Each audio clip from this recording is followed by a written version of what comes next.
लामो दूरीका र काठमाडौँ उपत्यका भित्रिने बाहिरिने सवाई साधन आवतजावत बन्द गरिएको सम्बन्धी अत्यन्त जरुरी सूचना।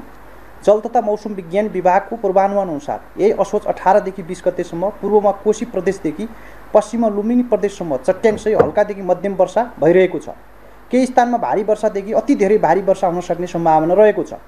भारी वर्षा तथा अति धेरै भारी वर्षाका कारण आउन सक्ने बाढी, पहिरो, डुबान एवं त्यसबाट उत्पन्न हुन सक्ने सम्भावित विपद जोखिम न्यूनीकरण गर्न कोशी मधेस, बागमती, गण्डकी र लुम्बिनी प्रदेशका सबै जिल्लाबाट चल्ने लामो दूरीका र काठमाडौँ उपत्यका भित्रिने बाहिरिने सवाई साधन आवतजावत मिति 2082 असोज 18, 19 र 20 गतेका लागि बन्द गरिएको निर्देशना अनुसार जानकारी गराइन्छ।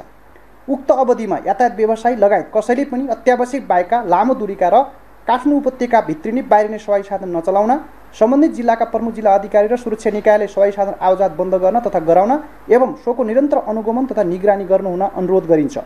लामो दूरीका र काठमाडौँ उपत्यका भित्रिने बाहिरिने सवाई साधन चलाउन रोक लगाएका कारण यात्रु महानुभावहरूमा पर्न गएको असुविधाप्रति क्षमा प्रार्थी हुँदै सो अवधिमा अत्यावश्यक बाहेक यात्रा नगर्न, सुरक्षित तरिकाले घरमै बस्न र विपद सम्बन्धी आधिकारिक र अद्यावधिक सूचना तथा जानकारीहरू रेडियो, टेलिभिजन, अनलाइन सञ्चार माध्यम, सामाजिक सञ्चार लगायतबाट प्राप्त गर्नुहुन समेत सूचित गरिन्छ।